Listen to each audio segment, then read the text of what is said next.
o vinho de Babilônia. Agora, a Bíblia fala muito sobre Babilônia. E nós estivemos falando sobre esse assunto nas últimas palestras. E na noite passada, nós falamos de Apocalipse capítulo 13. E nós olhamos os vários componentes da primeira besta, aquela que se levanta do mar.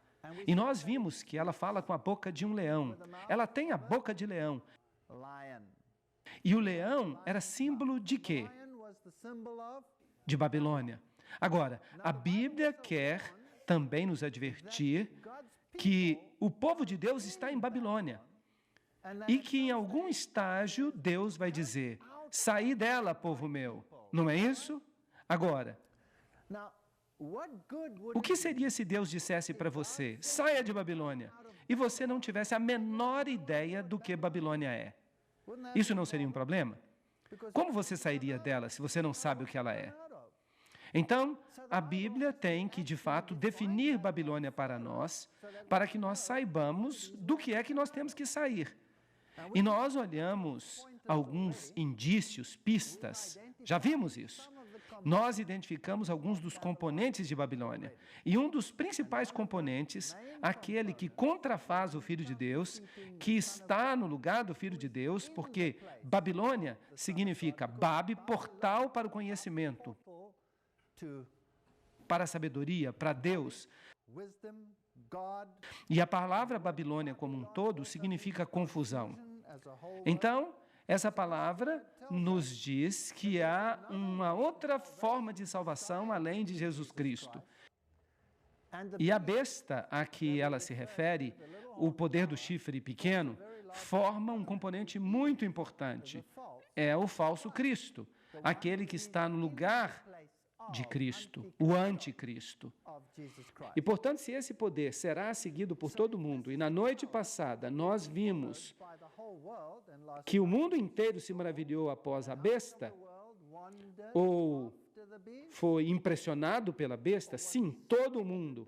Então, quão proeminente deve ser esse poder? O que ele representa?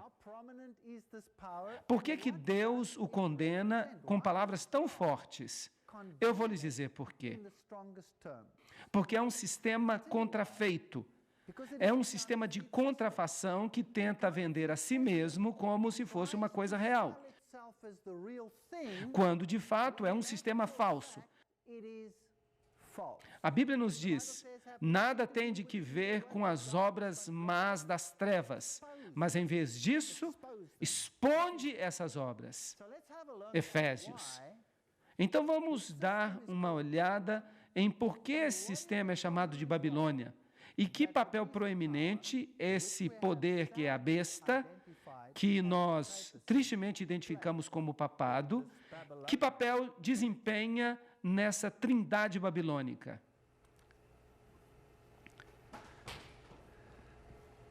Temos, portanto, uma firme palavra de profecia, a qual faríamos bem em ouvir, como uma luz que brilha em um lugar escuro até que o dia apareça e a estrela da manhã se levante nos nossos corações.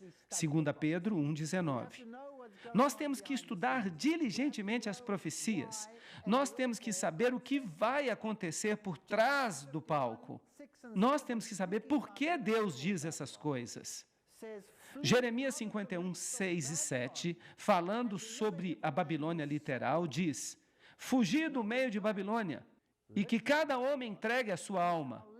Agora, o tipo, a Babilônia literal, é o nosso manual para nos dizer por que Deus também chama essa confederação do tempo final de Babilônia. Não sede apanhados em sua iniquidade, pois este é o tempo da vingança do Senhor. Ele lhe dará a recompensa. Portanto, esse sistema é um sistema enganador, é uma religião falsa e leva as pessoas para a perdição. Babilônia se tornou uma taça de ouro na mão do Senhor e fez com que toda a terra se embebedasse. As nações todas beberam do seu vinho.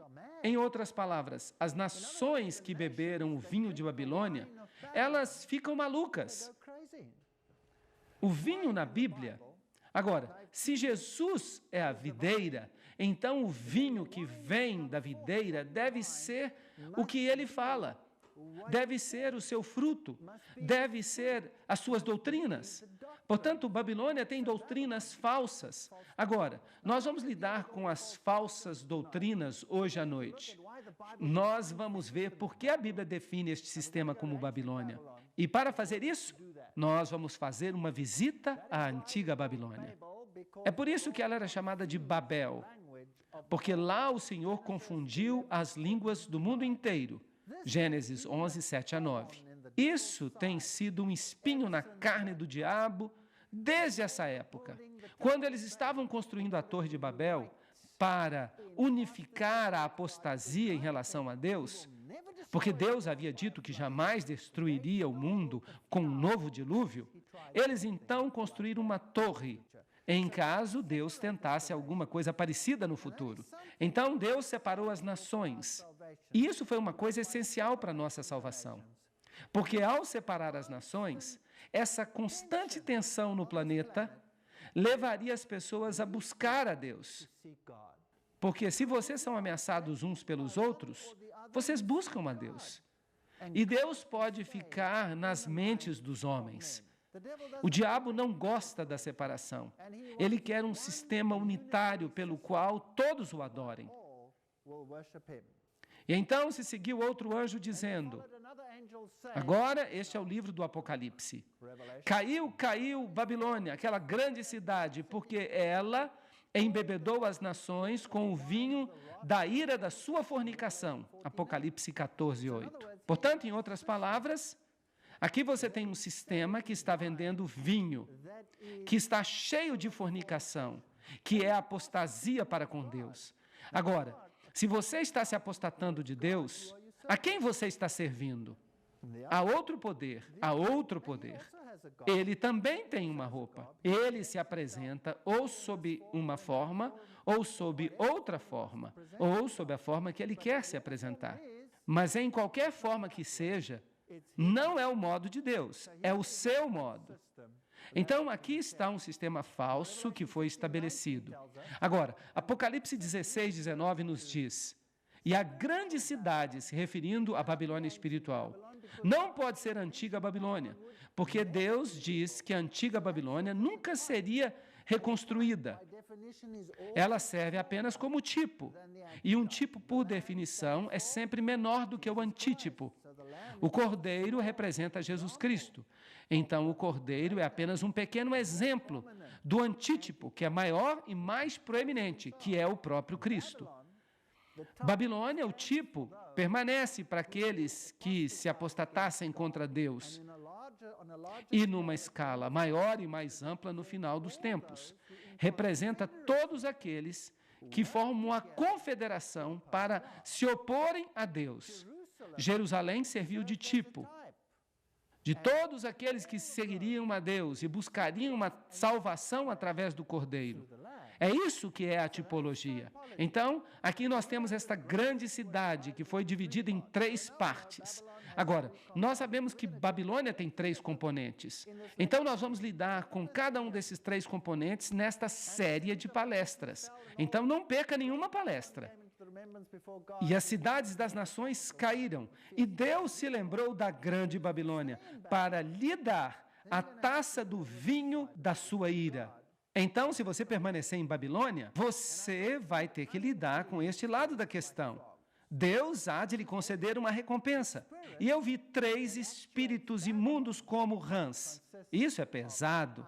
O espírito que atua em Babilônia consiste de 3 espíritos imundos. E eles saíram da boca do dragão, isto é, Satanás. Porque a Bíblia define o dragão como Satanás em Apocalipse capítulo 12. E da boca da besta, o Apocalipse nos diz acerca da besta, e nós já lidamos com ela em pormenores. O poder do pequeno chifre, de Daniel capítulo 7, e a besta que sai do mar, Apocalipse capítulo 13. E nós, tristemente, tivemos que identificá-la como papado. E da boca do falso profeta, vocês sabem que em outras línguas esta expressão fica muito mais clara. Se você pega o alemão, por exemplo, então é Und ich sah aus dem Mund das Drachen und aus dem Mund des Tiers und aus dem Mund des falschen Propheten. Se você consegue entender o que eu falei, há uma palavra mais dura e uma palavra mais suave para a palavra boca. E o dragão e a besta, eles recebem a palavra mais dura para a boca. E o falso profeta recebe a palavra mais suave. Agora, o falso profeta são todos aqueles que conheceram a verdade, mas voltaram para o sistema matriarcal da igreja. Pois eles são os espíritos de demônios que operam milagres. E nós olhamos os milagres na última noite. E esses milagres enganarão as pessoas, que saem até os reis da terra. Aqui está se referindo aos sistemas políticos do mundo. E qual a proporção do mundo? O mundo inteiro, a fim de reuni-los para a batalha do grande dia do Deus Todo-Poderoso. Então, o conflito vai acontecer entre essa falsa trindade e o povo de Deus, aqueles que guardam os mandamentos de Deus e têm o testemunho de Jesus. Portanto, a Babilônia mística consiste do componente do dragão. O dragão, Satanás, operando diretamente com o homem.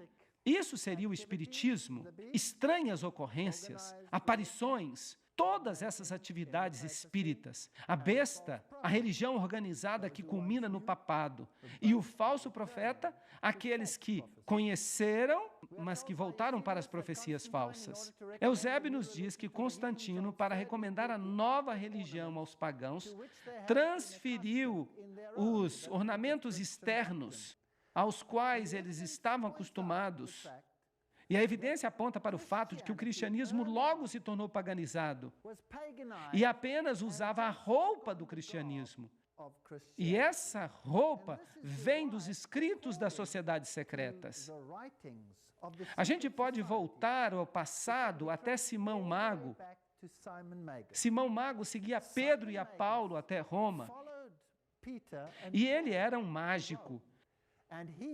Ele era um sacerdote pagão que colocava uma roupa de cristianismo porque ele queria ter aquele poder, e Pedro o repreendeu. E esse Simão Mago, porque o nome Simão também significa Pedro, ele o seguiu até Roma. E essa mistura oculta entre o paganismo e o cristianismo encontrou guarida ali. E ele se tornou o PTR. E as letras PTR nada tem que ver com Pedro, Simão, o apóstolo, mas elas indicam Simão Mago. Eu sei que depois que eu partir, lobos famintos virão entre vós e não pouparão o rebanho. Mesmo no nosso meio, homens se levantarão e distorcerão a verdade para extraviar até os discípulos. Os ensinamentos de Mago, do Simão Mago, eles vieram de Samaria, eles eram cabalísticos em natureza. E do cabalismo veio o gnosticismo. E o gnosticismo é o ensinamento de que o Messias é Osíris. Portanto, as antigas mitologias do Egito, que vieram do livro dos mortos, que vieram de Tutmoses III, que foi o próprio faraó que entrou em conflito com Moisés, que era o sumo sacerdote do ocultismo e do paganismo. Essa religião de Osíris e Ísis, a deusa, essa religião, como podemos dizer isso? Esta mistura religiosa de coisas humanas e divinas, essa adoração androgênica, porque as divindades eram tanto masculinas quanto femininas, elas eram intercambiáveis. Essa religião é que foi trazida para dentro do cristianismo. Agora, os deuses antigos, se nós queremos encontrá-los na moderna Babilônia, nós teremos que olhar na antiga Babilônia. Os caldeus adoravam Bel ou Merodach, e então havia Nino, o filho.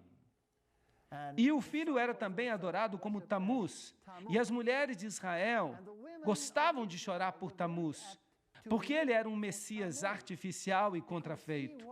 O diabo tinha preparado um Messias antes que o verdadeiro aparecesse, para que o povo não aceitasse o verdadeiro.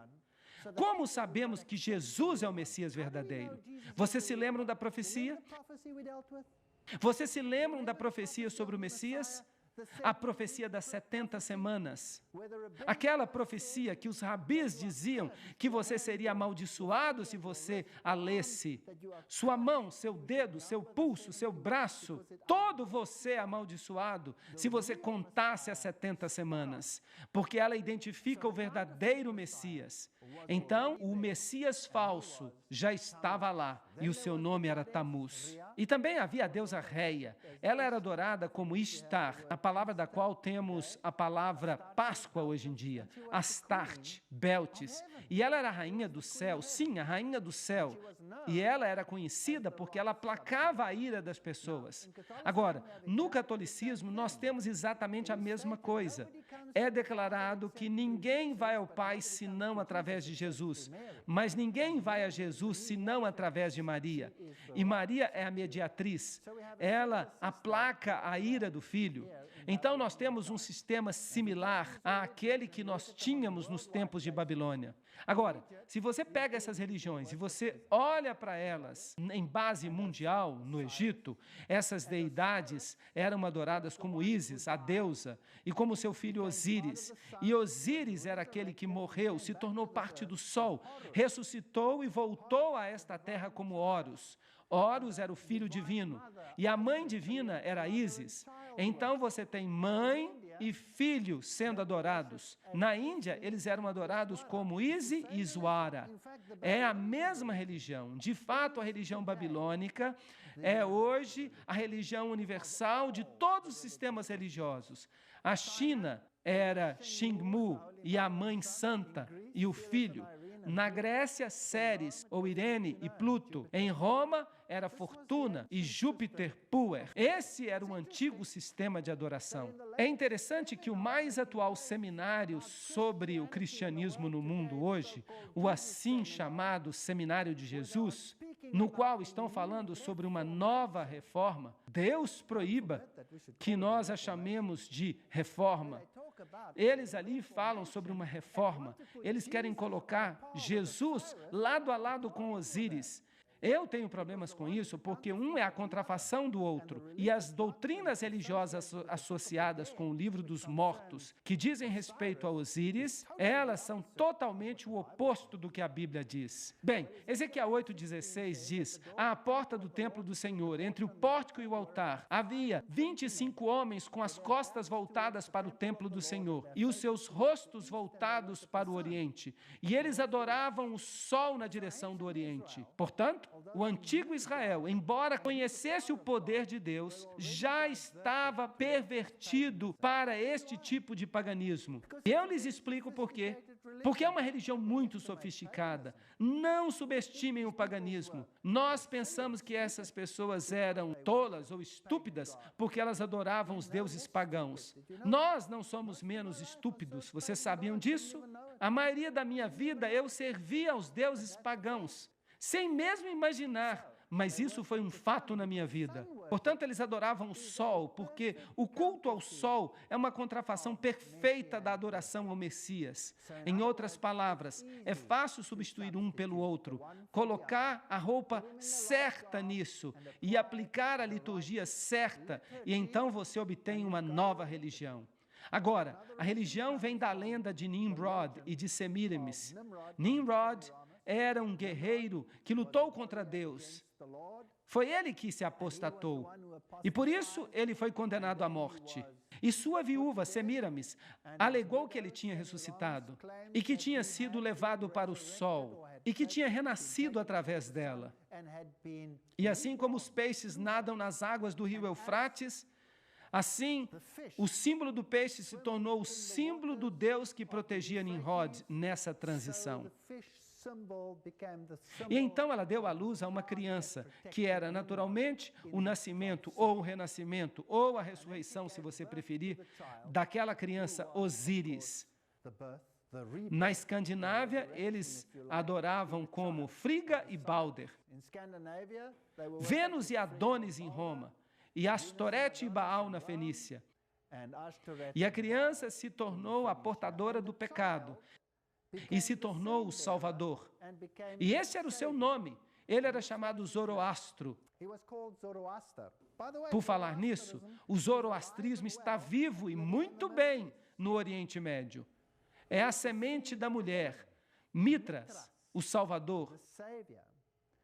E o mitraísmo é uma das formas mais sofisticadas da adoração ao sol.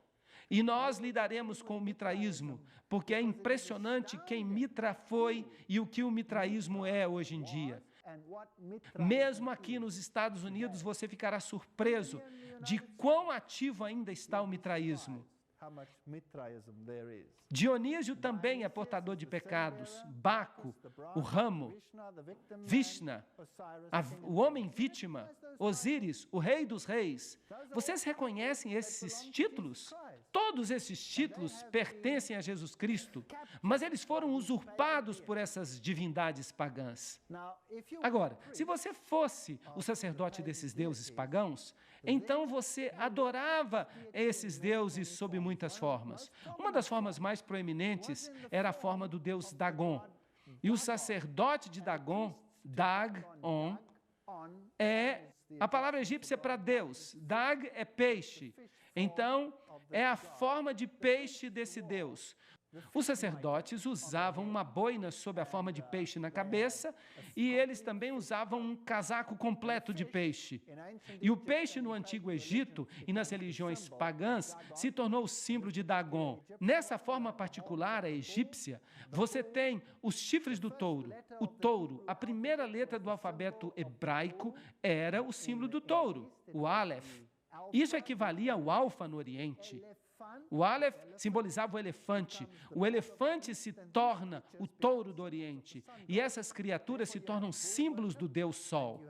Portanto, você tem a adoração ao touro e você tem a adoração ao elefante, e os chifres que havia entre os olhos do touro são também o símbolo de uma meia-lua, a lua sob a forma de foice, que se torna um símbolo do ventre da mulher que recebe o renascimento do Deus Sol. Portanto, mais tarde, ele se torna um pouco mais sofisticado, e os sacerdotes de Dagon passaram a usar a boina sob forma de peixe e também o casaco, e então, mais tarde, eles substituíram o casaco de peixe por roupas coloridas, normalmente nas cores escarlate, que é a cor do sacrifício, e púrpura, que é a cor da realeza. Agora, você reconhece que tipo de boina está aqui em cima? Será que as pessoas a utilizam hoje sob outra forma? Sim, claro que sim. Vamos tentar agora encontrar esse tipo de boina entre os achados antigos de Babilônia. Sim, nós podemos achá-la. Essa daqui vem do Museu de Pérgamo. Eu mesmo tirei esta foto. Ali você tem o símbolo do sol e as linhas onduladas, por falar nisso. Linhas onduladas emanando do sol são o sinal do símbolo feminino. Linhas retas são o sinal do símbolo masculino. Através da união das divindades masculina e feminina, você tem o nascimento do Salvador. E aqui você tem os sacerdotes de Dagon caminhando em volta com baldes. Ali estão os baldes contendo água santa. E você tem essas escovas que foram feitas com isopo. E então eles aspergiam as pessoas para lavá-las. Será que esse ritual ainda é praticado hoje? Claro que sim, e mais ainda. Aqui você tem um sacerdote, o sumo sacerdote de Dagon. Ali você tem o símbolo no céu do deus Shamash, que é o símbolo da divindade. Ele tem asas, normalmente as asas de uma águia. Ali você tem o símbolo solar, que são duas estrelas sobrepostas uma sobre a outra, com 8 raios. E se você se encontrasse com o sumo sacerdote, você tinha que se curvar ao sumo sacerdote. E se ele, então, era o representante do próprio Deus, você tinha, muitas vezes, que beijar o seu anel ou beijar até o seu chinelo. Agora, se nós formos a Roma, aqui está o Panteão no centro de Roma, este é o lugar onde todas as divindades dos tempos antigos eram adoradas, e ali fora você tem esta pequena estátua aqui, onde você tem um cuboide, que é também um símbolo do paganismo, por falar nisso. Então você tem o Aleph ali no fundo, o símbolo do Deus Sol. Então você tem a estrela, que é o símbolo fálico de Osíris.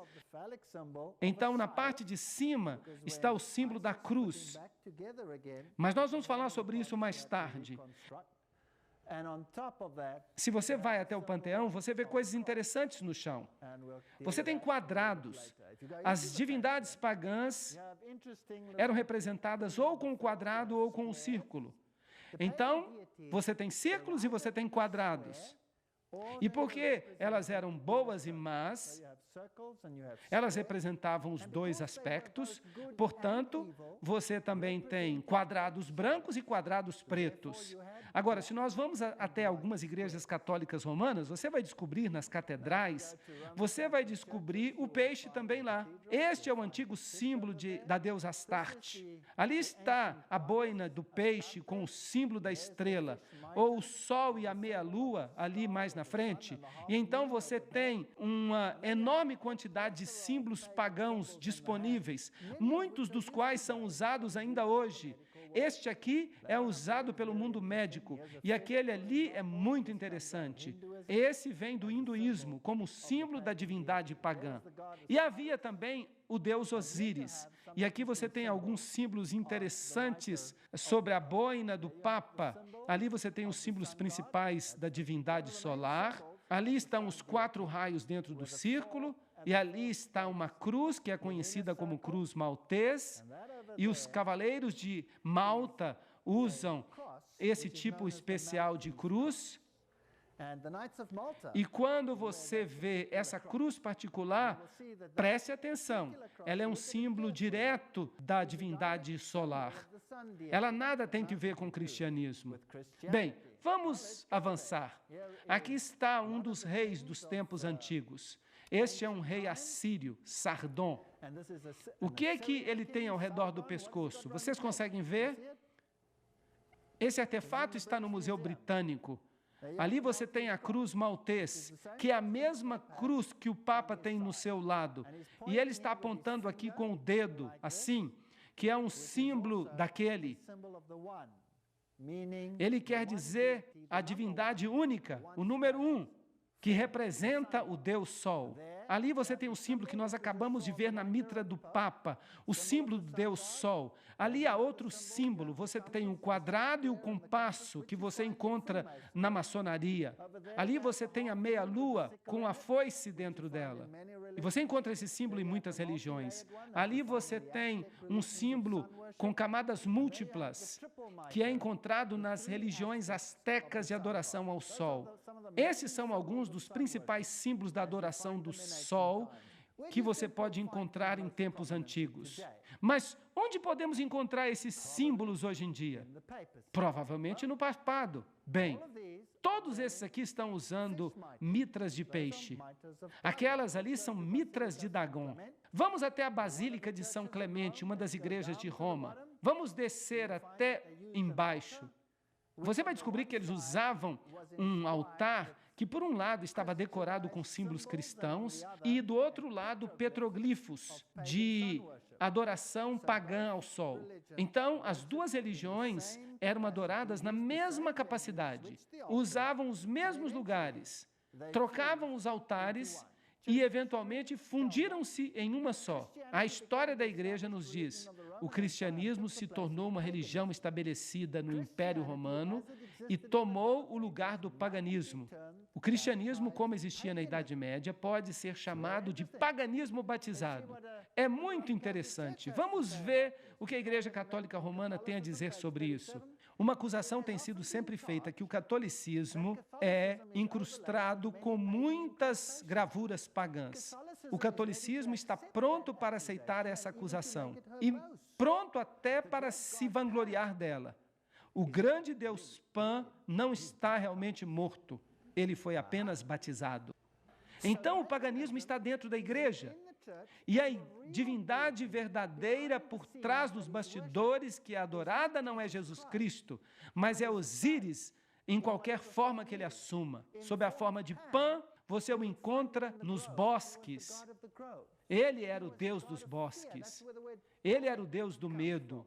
É daí que vem o pânico. Esse Deus Pan é aquele que é adorado ou como um lindo rapaz que carrega as ovelhas como pastor, ou é adorado sob a forma que ostenta pés de bode, a depender de que aspecto você esteja observando. Porque se você o adora no sentido positivo, ou se você o adora no sentido negativo, ele é a mesma divindade.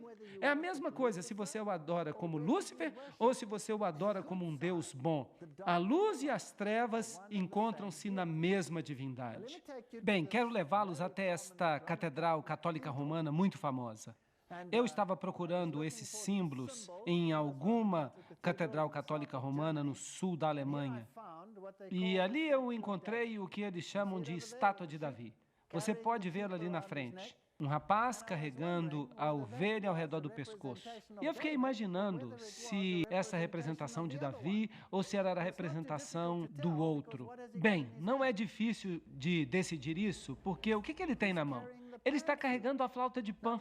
Agora, será que Davi alguma vez tocou a flauta de Pan? Não! Davi não carregaria a flauta de Pan. Ele tocava a harpa. Então, esse instrumento nos diz que este é Pan e não Davi.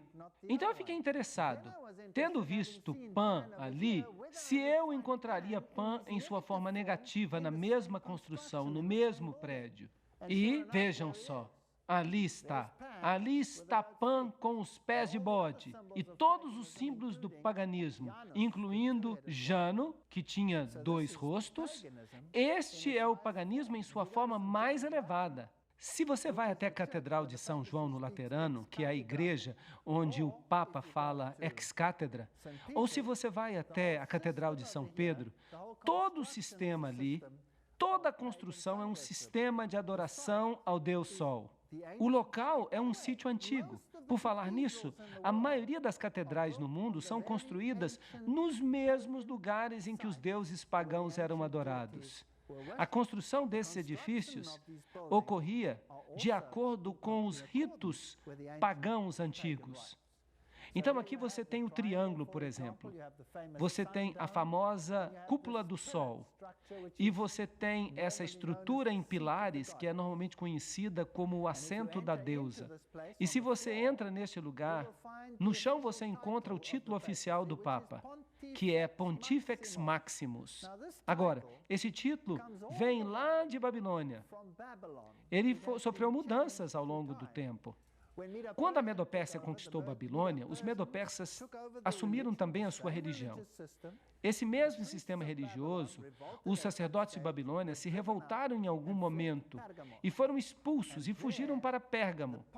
E ali, o Pontifex Maximus residiu até os tempos romanos, quando ele deu o seu título, as suas vestimentas e todos os poderes de ser uma divindade, bem como de ser um sumo sacerdote ao imperador. E é por isso que os imperadores romanos receberam o título Pontifex Maximus. E quando Roma declinou e o trono de César se esvaziou, o bispo de Roma alegou que tinha o título Pontifex Maximus, que significa o construtor de pontes. Ele é a ponte entre o céu e a terra. Então ele toma o lugar de Jesus Cristo, que é a ponte entre o céu e a terra. E se você quer ver se nós conseguiremos descobrir mais símbolos interessantes, este no chão do Vaticano, veja. O que nós temos aí? Nós temos uma coroa tríplice. Onde nós vimos isso? É um símbolo da antiga religião que nós vimos ali associada com o sistema babilônio e os reis assírios. Aqui você tem outro símbolo interessante, o leão com as asas de águia. Como que a Bíblia define isso? Define que é a Babilônia. Então você tem a flor de lis, que é o símbolo da união do masculino com o feminino. E então você tem a cauda bifurcada, que é o símbolo do dragão. Tudo isso está ali. Você tem até o trono pagão, que eles dizem que é o assento de Pedro. Agora, para se qualificar para a salvação, você tem que entrar pela porta. Notem como isso está baseado na verdade, porque o diabo é a contrafação da verdade. Cristo diz, eu sou a porta, ninguém vem ao Pai senão por mim. No paganismo, há 3 portas, uma grande, uma pequena e uma média. Uma representa o masculino, outra representa o feminino e a terceira representa a divindade infantil. Então você tem pai, mãe, filho, se você prefere. Bem, aqui você tem, na antiga cultura boliviana, uma típica porta solar. Ali está o símbolo do deus Sol em cima, e você tem 3 pedras sagradas e as rochas na praia Futamigaura. Isso aqui fica no Japão. Uma seria o pai, a outra a mãe e o sol. E em cima de tudo você tem o portal do casal divino, a porta solar que leva para dentro. Também em Futamigaura, você tem os sapos de bronze, que também são uma forma da divindade, porque é uma forma de panteísmo. Deus está em tudo. E você tem os sapos, naturalmente, no Egito. Então, essas religiões não estão mortas, elas estão vivas, estão bem. Aqui você tem a porta solar alada de Sendang.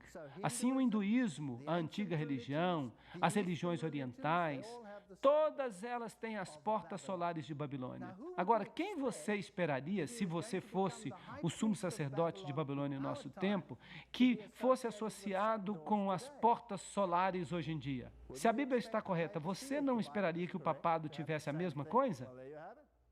No jubileu, João Paulo II abençoa a porta sagrada no dia do Ano Novo. Onde na Bíblia você lê acerca de uma porta sagrada? Jesus diz, eu sou a porta, eu sou o caminho, entrai por mim. Mas aqui você tem esse símbolo num sentido completamente diferente. Por falar nisso, cada incrustação pagã está bem aqui, nesta roupa que ele está usando. Bem, o papado também alega que tem as chaves, e ele chama essas chaves de Pedro. Lá em Babilônia, elas pertenciam ao Deus Leão, as chaves para o céu e para o inferno. Você se lembra que ele disse que a decisão do Papa é mais importante e que Deus tem que obedecê-la? Pois é, esse sistema é que determina se você vai para o céu ou se você está perdido, e não Deus. Agora, aqui você tem outro símbolo do Deus Leão, ali na frente, em tempos antigos. Então, as chaves são o símbolo do leão. Vejam que cajado interessante que este leão está usando. Todas essas divindades antigas carregavam esse tipo de cajado, porque o cone do pinheiro era o símbolo da fertilidade. Agora, havia rituais para que essas pessoas se tornassem sumos sacerdotes. Elas eram consideradas uma reencarnação, como que uma reencarnação de Faraó, de Osíris, e, portanto, elas eram consideradas representantes de Osíris sob a forma de Horus na terra. Nas culturas antigas, eram carregados, normalmente num tamborete como este. Você também tinha leques, que consistiam de penas. Podiam ser penas de pavão, e o olho na pena do pavão é o olho da sabedoria, da divindade que eles adoravam. Ou poderia ser penas de avestruz, porque a pena é associada com um pássaro, que na análise final vem da fênix. Mas eu vou falar sobre isso em outra hora. Agora, esse aqui é do Papa, e aqui você tem o Papa Pio, ainda sendo carregado desta mesma forma, exatamente como nos tempos pagãos, com as chaves gêmeas que vinham de Babilônia. Os sinais manuais que estão sendo usados aqui são muito interessantes, porque eles são todos símbolos da adoração ao Deus Sol. Os sinais manuais que eles usam, tudo é meticulosamente praticado, porque tudo tem um significado em termos da adoração ao Sol. Há a coroa tríplice, e que também vem do paganismo. É com ela que o Papa é coroado. Aqui, a coroa está sendo trazida. Ali estão as duas caudas gêmeas, os cardeais deitados enquanto isso ocorre. Nós temos um interlúdio musical. É tudo muito agradável. Aqui você pode ver a ordenação de novos bispos e cardeais. Vejam que eles estão deitados, exatamente como nos tempos pagãos. Aqui você tem a tiara tríplice, O deus pagão usava a tiara tríplice 1800 anos antes de Cristo. E aqui você tem a tiara com chifres do deus alado dos assírios. Aqui você tem a coroa tríplice em Krishna, que é do hinduísmo. Portanto, a coroa tríplice é um símbolo da antiga religião de Babilônia. E ali você tem o touro alado, também com uma coroa tríplice que vem dos tempos assírios, dos tempos babilônios. Então, aquele que usa a coroa tríplice agora é o sumo sacerdote das antigas divindades. Aqui está a tiara do Papa VI, as 6 serpentes abaixo da pirâmide oculta nesta aqui. Agora, vamos ver o que se pode saber sobre a adoração à mãe e à criança, Maria e o menino Jesus. Este símbolo é exatamente o mesmo que você tem no paganismo. E é interessante que você tem a Madonna negra e você tem a Madonna branca. Você tem o Jesus negro e o Jesus branco. Agora, no paganismo era exatamente a mesma coisa. Osíris era adorado ou como preto ou como branco, a depender do aspecto da divindade que você favorecia. No jogo de xadrez, o que você tem aí? Você tem casas brancas e pretas. E o jogo de xadrez é planejado, é um jogo oculto, planejado desde a antiguidade através da maçonaria, para mostrar que, de fato, o peão não somente destrói o rei, mas você pode promover o peão à rainha. Ele se torna rainha se você quiser. Então, o preto e o branco, ambos eram símbolos que já estavam presentes na adoração a Osíris e no culto a Ísis. E você também tem isso no catolicismo. Você tem a Madonna negra e você tem a Madonna branca. E se você for para a cultura oriental, você tem exatamente a mesma coisa. O culto à mãe e à criança. Isis e Iswara, Xingmu e a criança sagrada. Você também tem isso no Egito, Ísis e Osíris. Você tem também na cultura hitita a adoração da mãe e do filho. Claro, a mãe e o filho se tornarão proeminentes no catolicismo romano, mas se você quer fazer com que as pessoas creiam que eles representam alguma coisa, você tem que dar nomes aos deuses. Isso não é problema. Esses nomes têm mudado através da história. Os gregos não tinham os mesmos nomes que os medo-persas. Eles não tinham os mesmos nomes que os egípcios. Eles não tinham os mesmos nomes que os babilônios. Mas tudo era um deus apenas.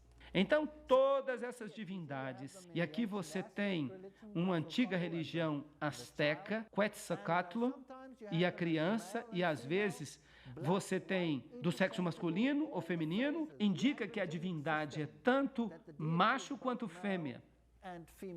A Madonna negra está na Igreja Católica Romana, e os messias negros são também comuns. E a Madonna branca tem filhos brancos. Aqui você a tem no hinduísmo. Esta vem do Museu Britânico. Aqui você tem a mãe, ali você tem a criança sagrada, aquele que vai ser o Salvador. Isso é paganismo. Nada tem que ver com o cristianismo, porque Jesus diz: há apenas um mediador entre Deus e o homem. E quem é ele? O homem Jesus Cristo. Você não tem outro mediador. Maria nunca vai tomar o lugar de Jesus. Nenhum santo vai tomar o lugar de Jesus. Nós não precisamos de ninguém como mediador. Isso é paganismo, não é cristianismo. Aqui está Ísis em sua forma espírita, quando ela se aproxima dos rituais da nova era. Suas manifestações, nós vamos tratar disso em outra palestra. Aqui você tem os símbolos, os antigos símbolos pagãos de Hermes e Ísis, bem aqui, com a estrela de 6 pontas no meio do círculo. Ou as estrelas de 5 pontas em outros lugares são também usadas. Este símbolo, onde vocês acham que eu achei? Este símbolo é dos antigos deuses? Eu o achei na Catedral Jesuíta, no sul da Europa, na Alemanha meridional. O que isso está fazendo aí? O que os símbolos de adoração ao sol estão fazendo em Częstochowa, na Tchecoslováquia, ou na Polônia, em todas as partes do mundo? Vamos dar uma olhada, então, na Nova Enciclopédia Católica, que diz: Pio XII afirmou fortemente que Maria é rainha. Então, aqui nós temos uma rainha no céu, mas Beltis era também chamada de rainha do céu, inserindo no calendário 31 de maio uma nova festa de Maria Rainha. Então, Maria remodelada, reformada, para se encaixar nos sapatos da antiga divindade e colocada na frente do povo como nova mediatriz. Isso é muito triste porque Jesus é tirado da equação. Eu não estou tentando derrubar Maria. Maria era uma mulher abençoada, ela era uma boa mulher, mas a sua herança está sendo mal usada aqui. Ela era reverenciada como mãe e rainha em 31 de outubro de 1942, quando foi reconhecida publicamente como rainha. É espantoso que todo o sistema antigo de Babilônia somente chegou à plenitude em nossa época. Agora, vamos dar uma olhada em retratos fascinantes da transferência do papel mediador de Jesus para Maria. Este aqui eu encontrei em Roma. Aqui você tem Jesus colocando a coroa de espinhos sobre a cabeça de Maria. E ela tem as feridas nas mãos. Portanto, Maria que se torna a mediatriz, aquela que sofreu e morreu. E se alega que através de Maria nós somos salvos, porque Maria é aquela por cuja obediência nós fomos salvos no ponto onde Eva havia falhado.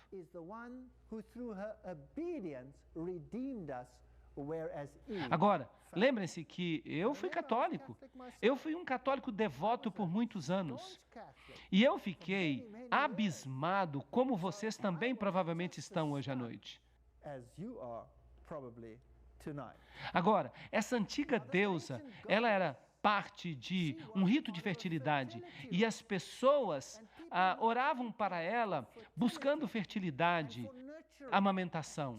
Será que Maria também preencheu esse papel? Absolutamente. Vamos até a Gruta do Leite. Sim, a Gruta do Leite em Belém, muito perto da Igreja da Natividade. Vamos descer comigo até a Gruta do Leite. Aqui você tem um símbolo, está na igreja, mas esta é a figura que eles usam como símbolo. Maria com o seu seio do lado de fora, símbolo de fertilidade. Ela amamenta o filho e as pessoas vêm até esta gruta e vêm aos montes para orar quando tem problemas de fertilidade. Agora, se você olha para o teto da caverna, você encontra essas manchas brancas. Ela é chamada de a caverna do leite, porque as pessoas dizem que essas manchas brancas que você vê aqui são causadas pelo leite de Maria. Porque quando ela amamentou o menino Jesus, o seu leite jorrava e espirrava nas paredes da caverna e fez então essas manchas brancas. É isso que as pessoas dizem. E o Papa reconheceu isso como um milagre autêntico. E há um testemunho do Vaticano que esta é uma situação autêntica de milagre. Eu perguntei para o guia que estava conosco e também era o cantor da Igreja da Natividade, eu perguntei para ele, com licença, eu estou um pouquinho curioso, essas manchas brancas que nós estamos vendo na parede, eu as vi em muitas outras cavernas também. Nas outras cavernas, elas também são leite de Maria? Não. Aquelas são naturais, mas essas aqui são do leite de Maria, percebe? Agora, isso pode parecer um pouco ridículo, mas eu vou mostrar para vocês que o mesmo culto da fertilidade que acontecia em relação às divindades antigas também está acontecendo com Maria. E quando você pensa nisso, isso me deixa doente. Se ela é a rainha do céu, isso significa que ela é a deusa do céu. E aqui você tem uma figura católica em que anjos estão coroando Maria como rainha. E aqui você tem, na entrada de uma outra catedral na Europa, Você tem Maria sendo coroada pelo Pai e pelo Filho como rainha do céu, enquanto os adoradores, ao fundo, não estão adorando nem o Pai nem o Filho. Eles estão adorando Maria. Aqui está uma outra figura em que Jesus olha com aprovação, enquanto os arcanjos estão coroando Maria. E aqui você tem uma outra em que pai e filho coroam Maria diretamente. Agora, não é nem mais um anjo, é o próprio pai, o próprio filho. E aqui você tem o Papa orando na frente da estátua de Maria. E até ele está coroando Maria. Então você tem todo o ritual, você tem todo o sistema do paganismo construído para tornar Maria Beltis, a rainha do céu, aquela que aplaca a ira, aquela que fica em pé no lugar do verdadeiro mediador. Então, nesta figura aqui, você tem o Espírito Santo e mais acima você tem Maria no centro. E se você observa os olhares do discípulo, para onde eles se dirigem? Para cima ou para Maria? Para Maria. Ela se tornou a mediatriz. Agora, será que nós encontramos este símbolo em templos antigos? Claro que sim. Essa divindade feminina também era adorada como pomba. E ali você tem a pomba dupla, que era também um símbolo de duas cabeças, que pode também ser interpretado mais tarde como uma fênix de duas cabeças, ou uma águia de duas cabeças, que é um símbolo interessante da maçonaria, por falar nisso. E aqui você tem o símbolo da ONU, a pomba, que é um símbolo usado pelas Nações Unidas para representar a paz. Aqui está uma outra figura da pomba, símbolo da ONU. E a pomba representa a força mais suave e toma o lugar do Espírito Santo. Então, a deidade feminina é também aquela de quem emana uma gentileza, uma força terna, o Espírito Santo. Então, quando você encontra este símbolo da pomba em muitas roupas de sacerdotes, você nunca pode ter certeza se é uma referência ao Espírito Santo ou se de fato é uma referência à ONU. E quando ele aparece sob os raios do sol, será que ele pode simbolizar o cristianismo? Ezequiel 8, 13 a 14 diz: maiores abominações que farão. E ele então me trouxe à porta da casa do Senhor, e eis ali sentadas mulheres pranteando Tamuz. Percebemos que o antigo Israel foi enganado para adorar a mãe e a criança. E o Israel moderno está sendo enganado. Eu estou falando sobre o Israel espiritual. Está sendo enganado a fazer o mesmo. E é interessante que esses deuses antigos estavam sempre associados com lugares escuros. Eles estavam associados com grutas. A deusa Diana, ela era a deusa da caça. E muitas vezes uma gazela ou um veado eram associados com ela também. E ela também, nas culturas pagãs, emanava da caverna. Ela saiu de uma caverna. E aqui você tem nessas descrições, você tem estátuas dentro de cavernas. Agora, estas estão em catedrais. Esta aqui é uma catedral jesuíta importante na Tchecoslováquia. E ali você tem essas divindades, ou estátuas delas dentro de cavernas. E você tem as letras IHS acima, que hoje eles dizem que significa a seu serviço. Mas é claro que não significa a seu serviço de modo algum. A Igreja Católica diz que ela se refere a Iesus Hominum Salvator, que significa Jesus, o Salvador dos homens. Mas se você pertence ao círculo oculto, você reconhecerá que essas letras significam Ísis, Horus e Sebe, a trindade egípcia. Ísis, Horus e Sebe. Sebe era a divindade escura, ela era o lado negro de Osíris. Osíris e Sebe são realmente intercambiáveis. Um é a luz e outro a escuridão. Um é bom e o outro é mau. Se você quiser, você pode adorá-los hoje. Satanismo e a adoração de Lúcifer são a mesma coisa. E é por isso que os luciferianos e os satanistas são sempre bons amigos. Um pratica a luz e o outro pratica as trevas. Os satanistas têm que fazer boas obras para aplacar o seu Deus e têm que sacrificar a seu Deus. Os luciferianos têm que fazer exatamente a mesma coisa.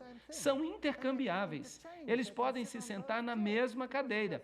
Não importam se adoram o lado escuro ou se adoram o lado iluminado. E isso é assustador, porque você nem sempre consegue diferenciá-los. Bem, se você vai então a essas catedrais antigas, aqui está a Catedral de Colônia, você tem o símbolo de Apolo, o deus do sol, e você tem a lua e as estrelas.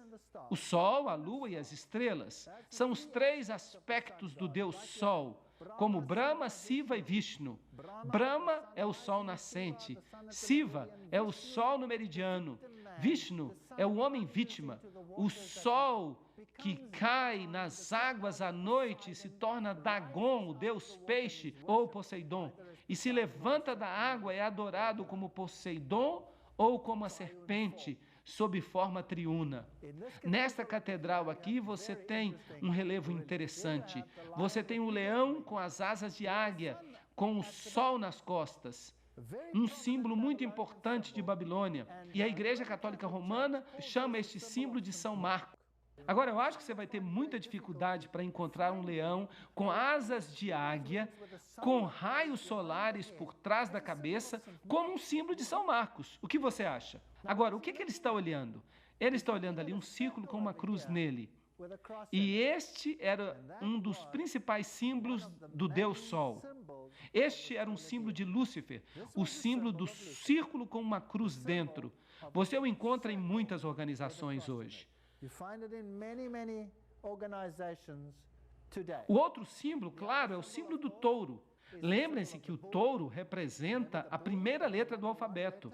Representa o número 1, símbolo do portador de luz. Lúcifer, também com um raio por trás dele. Eles o chamam de São Lucas ou Lucas. Também as borboletas são o símbolo do culto da fertilidade.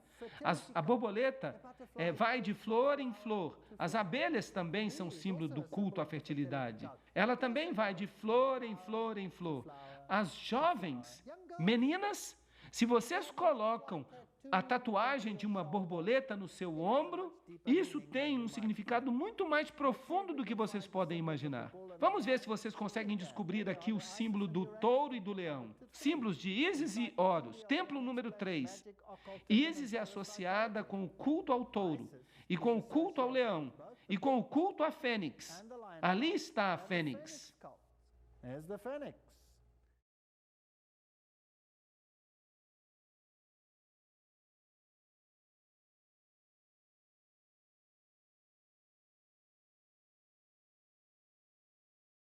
Muito bem, vamos voltar para o catolicismo. Se você vai a uma igreja ou a um mosteiro católico, ali há jardins, e no jardim você encontra Maria geralmente representada numa situação de caverna. Ela é a deusa da gruta. Onde você lê uma coisa parecida com essa na Bíblia? A deusa da gruta. E Maria, no porão da catedral, está também na caverna e sai da caverna. E aqui você tem a forma oculta de escrever Maria. O M está em maiúsculas aqui. M. O M é maiúsculo aqui. Se você virar o M de lado, ele vira um sigma, que é o símbolo usado no mundo do ocultismo. A maçonaria usa o M também como sua marca principal de identificação. Então você tem o A, que é um triângulo, e você tem um triângulo de 60 graus. 60 graus é um triângulo, 6, 6, 6. O ponto do olho está por cima, no topo, e o ponto se torna o símbolo do Sol. Ele também tem outra conotação, bem perigosa, mas eu vou deixá-la de fora por enquanto. E então você chega a Reia, que é a antiga deusa do Oriente. Aqui ela está em toda a sua glória saindo da caverna. E é interessante que você também a encontra no paganismo em 3 arcos. E você pode vê-los aqui. Agora, eu já mostrei para vocês os 3 arcos dos templos antigos. Nós fomos a um templo e eu mostrei a vocês 3 arcos e eu disse, esses arcos têm ligação com o paganismo. No catolicismo, você encontra 3 arcos associados com as divindades. E a deusa ou os deuses sempre saem da caverna. E é por isso que na Catedral de Lourdes você tem o Papa orando na gruta. Agora, isso não vale apenas para o catolicismo. Isso vale para todas as religiões pagãs. A deusa Diana era a deusa das florestas. E ela era também a deusa da caça. Então é isso que você tem aqui. No Japão, você tem uma outra festa interessante.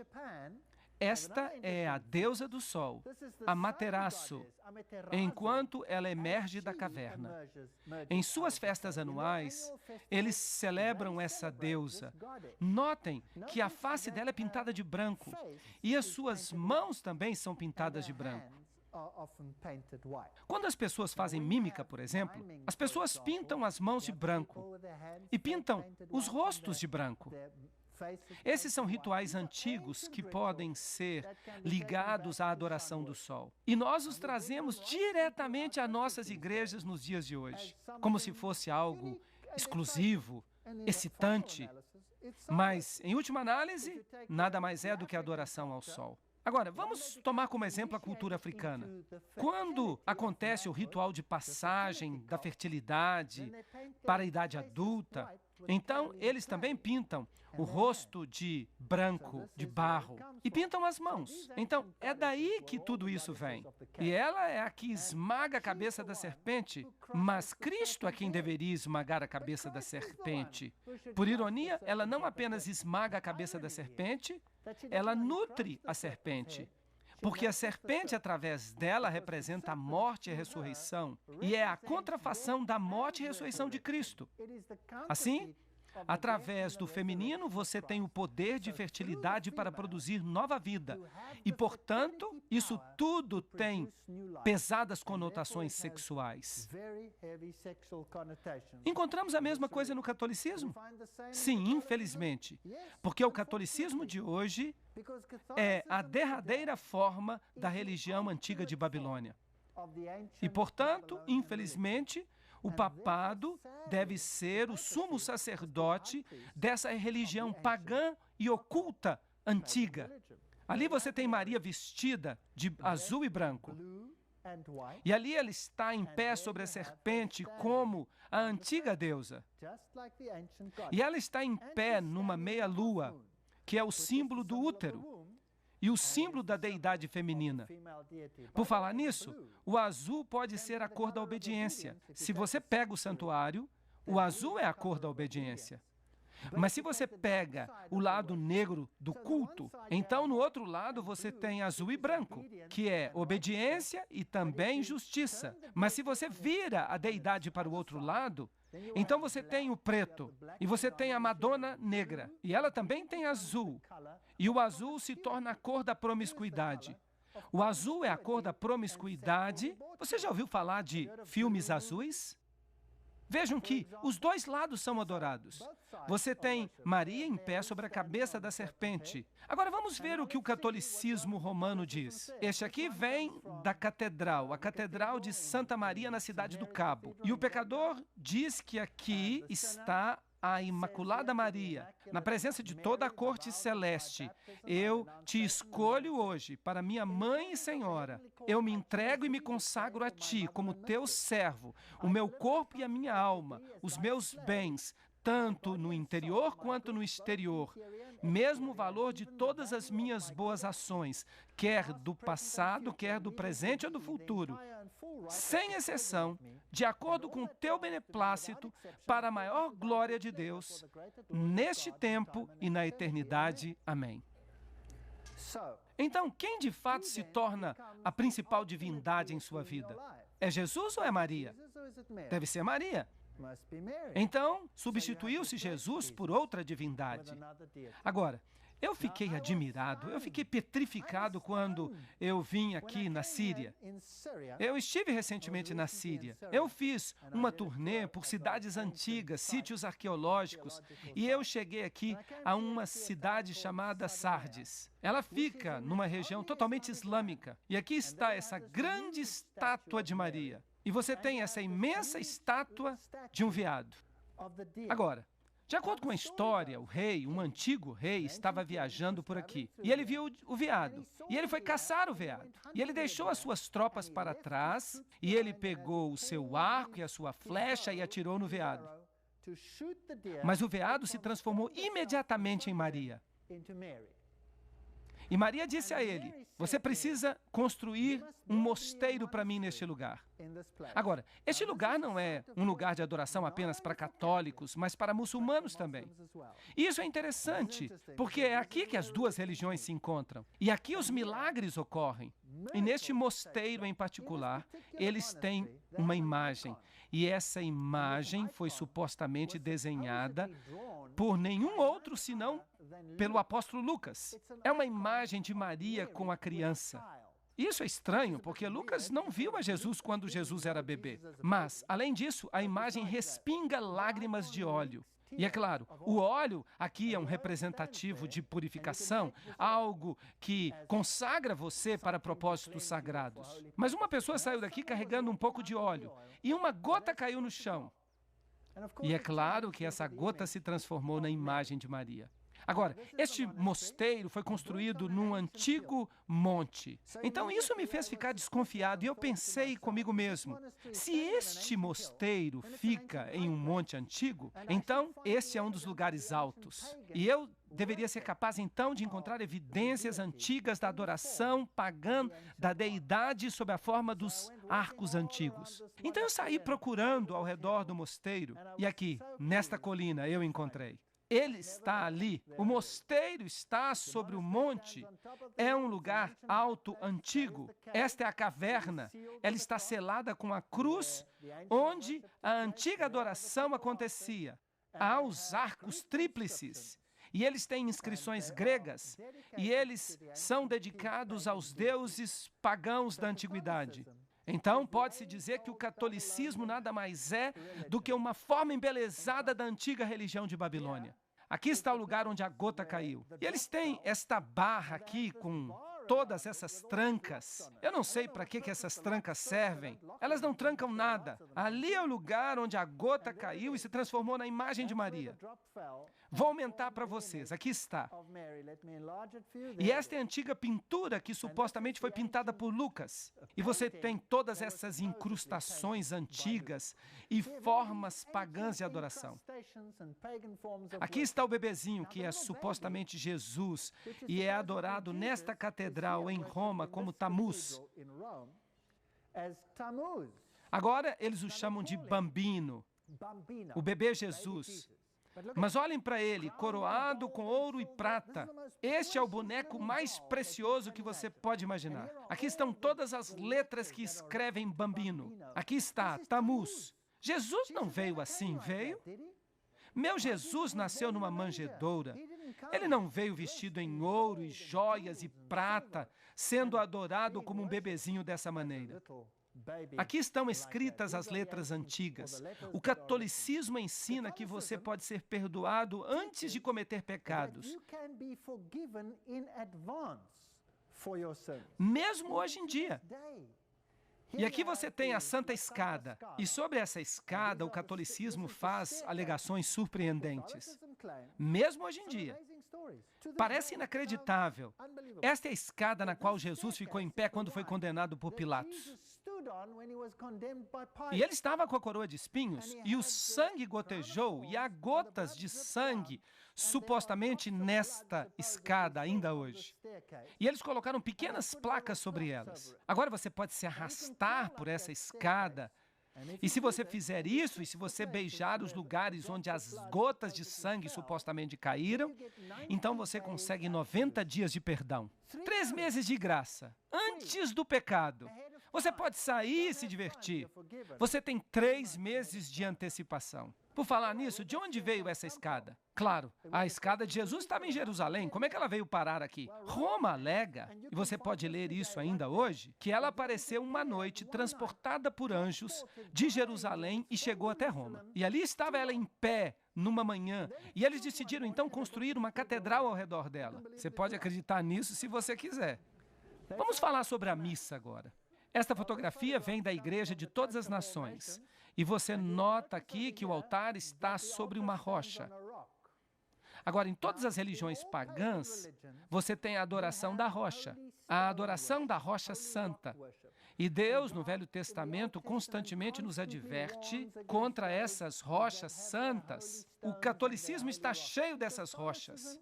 Os católicos ensinam que o sacrifício da missa é e deveria ser considerado o mesmo que aquele da cruz, no qual a vítima é o mesmo, isto é, Jesus Cristo nosso Senhor. Está no Catecismo do Concílio de Trento, parte 2, capítulo 4. Esta não é qualquer fonte. Assim, Cristo é sacrificado todas as vezes que acontece uma missa. Mas Hebreus diz que eles crucificaram de novo para si o Filho de Deus, Hebreus 6:6. E quantos sacrifícios diz a Bíblia que Jesus fez para todo sempre? Um sacrifício para todo sempre. Então, o sacrifício da missa é, em certo sentido, um símbolo da vitória de Lúcifer sobre Cristo. Ele continua a sacrificá-lo. E o crucifixo onde Cristo fica, o crucifixo é um símbolo da vitória de Lúcifer sobre Jesus Cristo. Agora, no paganismo, a cruz era também adorada como um símbolo do sol, é claro. E Lúcifer transformou-a em um de seus principais símbolos.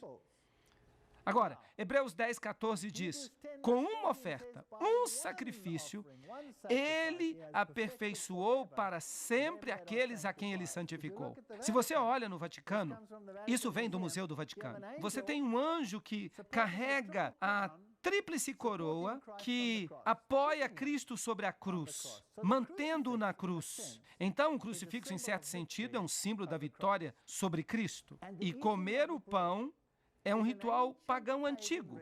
A Eucaristia, ou hóstia, tem as letras IHS sobre ela, Isis, Horus e Sete. E a hóstia vem da palavra latina para sacrifício.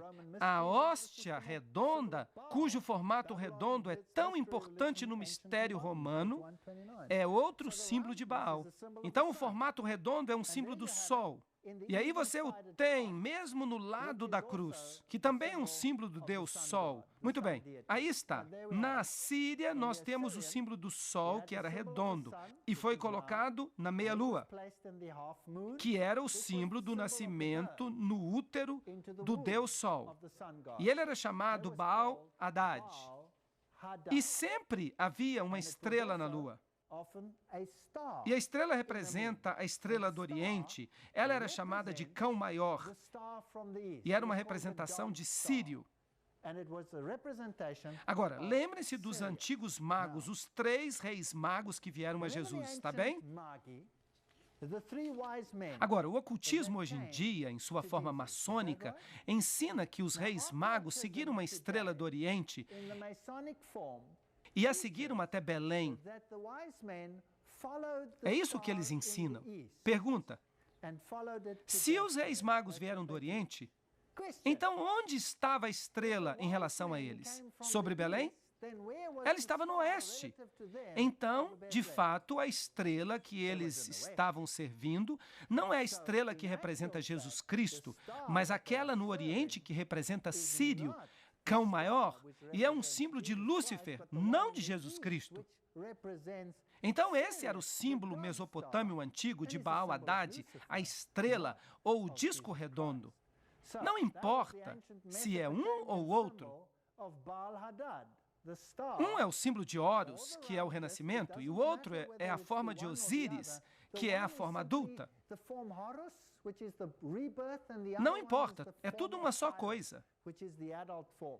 Aqui você tem o símbolo de Osíris, o disco redondo na meia-lua, que é o símbolo de Ísis, ou ali você tem o símbolo de Horus, que é o nascimento do sol, o filho e a meia-lua.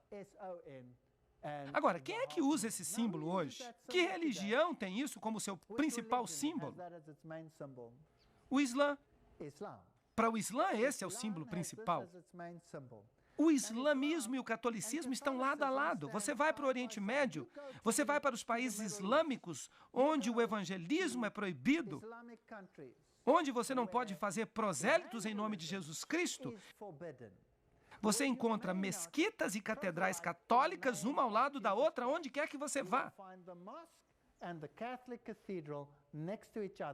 Quer você vá para Amã, quer você vá para Jerusalém, quer você vá para a Síria. Se você fizer isso, você vai ver a Catedral Católica Romana lado a lado com a mesquita. Por quê? Porque adoram o mesmo Deus, Baal Haddad. Vejam comigo, aqui está o Papa com a hóstia.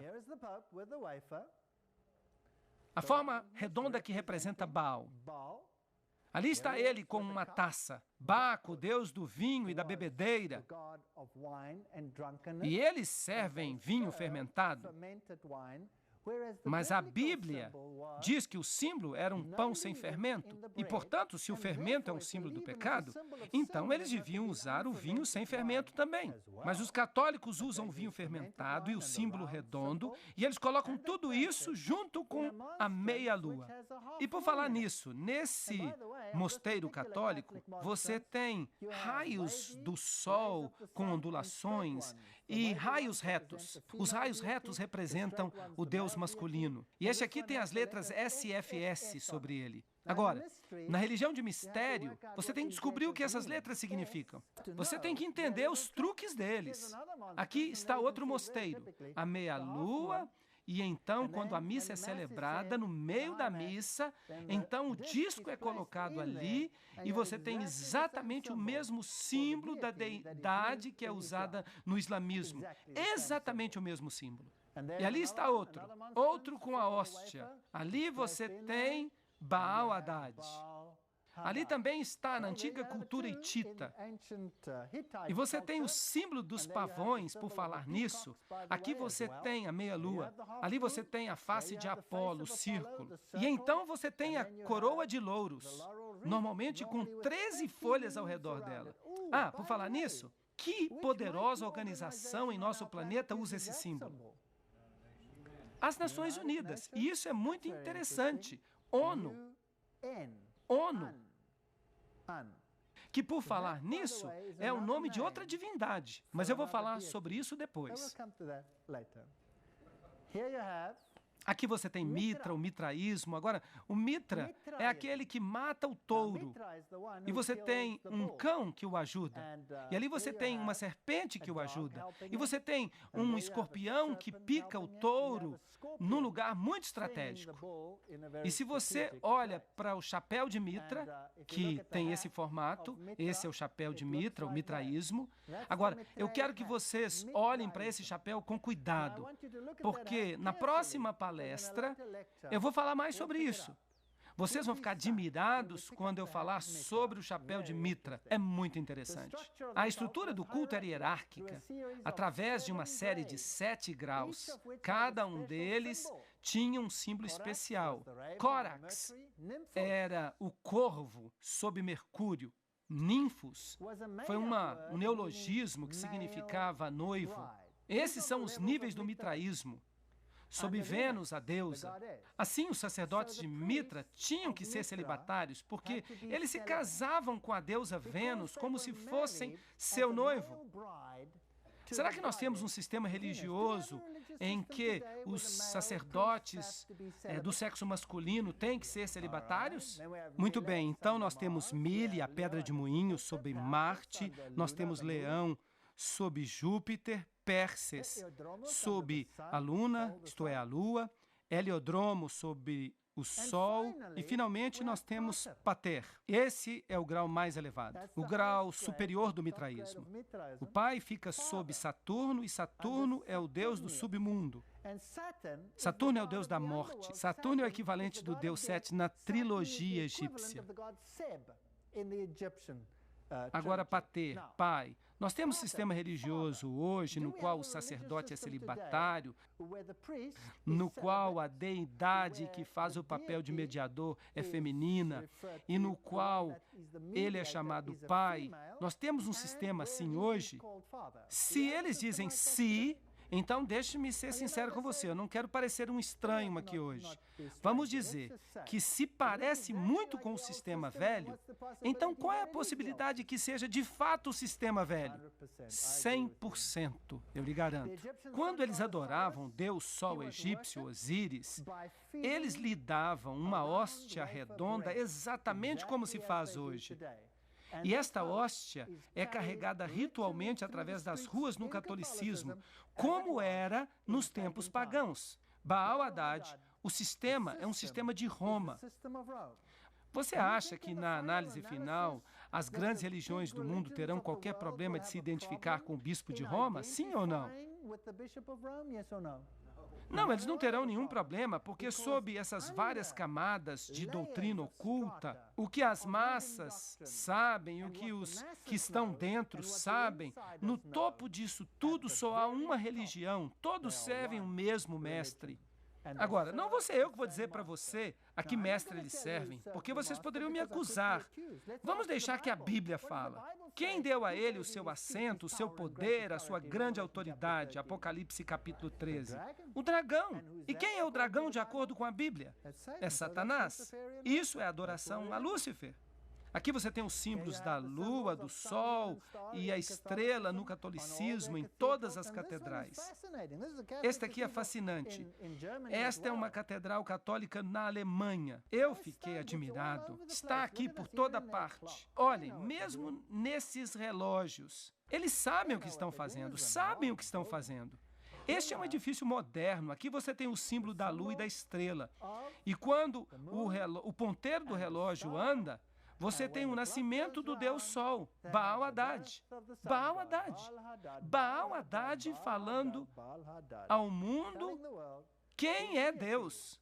É por isso que você tem aqui também na meia-lua, com os raios do sol, raios ondulados e retos. Aqui você tem toda a catástrofe, reta, curvada, na meia-lua, em pé, sobre a serpente. Essas são as divindades pagãs antigas. Ali você tem a Trindade também. A meia-lua com Maria e a criança na meia-lua. Mesma coisa nessas pinturas antigas. E o símbolo do pássaro dando a sua carne como alimento para seus filhotes. Símbolo da fênix que se levanta das próprias cinzas e volta à vida.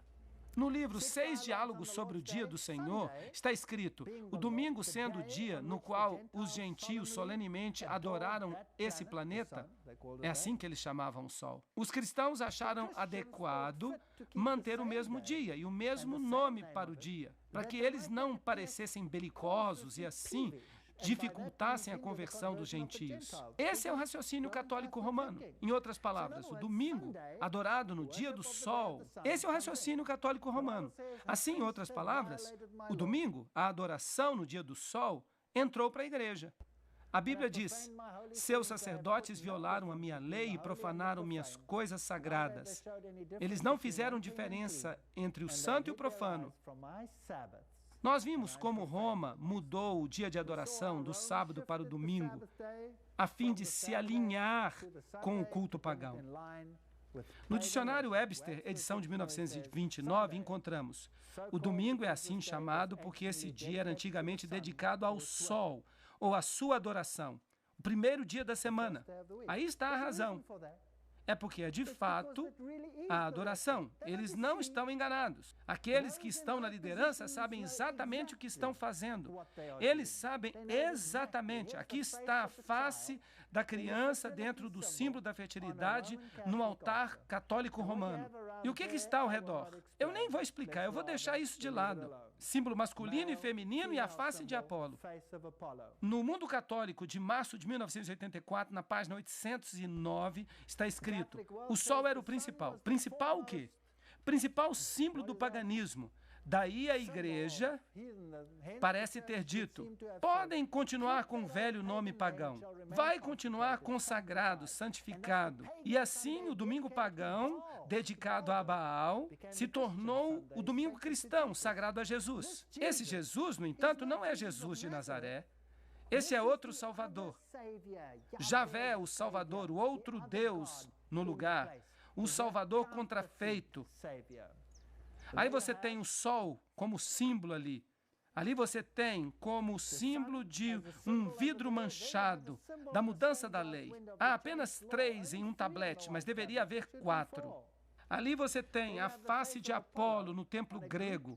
E é claro, você o encontra também no altar católico romano, porque é o mesmo Deus. Agora, vejam por que a besta tem o componente do leão, que é a Babilônia, o componente do leopardo, que é a Grécia, o componente do urso, os pés, porque, por exemplo, a tiara que coroa o Papa vem dos tempos medo-persas.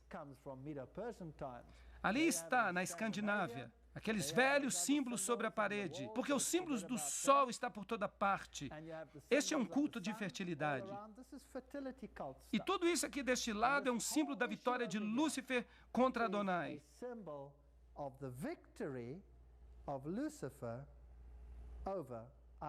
Nós vamos ter que entrar no ocultismo para ver isso. É uma coisa assustadora. Mas nós vamos falar sobre isso.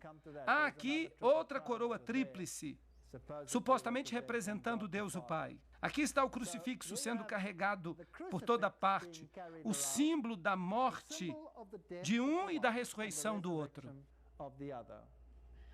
E as auréolas? Bem, nós temos uma auréola na deusa japonesa da felicidade. Ali você tem uma auréola em Krishna. Ali você tem uma auréola num deus hindu. É um símbolo do sol. E ali você tem uma auréola numa figura católica romana. Esta aqui eu tirei a foto na catedral. Uma catedral novinha em folha que eles construíram em Londres. Uma catedral católica romana. Há tantos símbolos pagãos ali que ofuscam a mente da gente. E por falar nisso, ali está a serpente. Você consegue ver? Estão encostados na serpente. Interessante. Aqui está outra divindade oriental com uma auréola.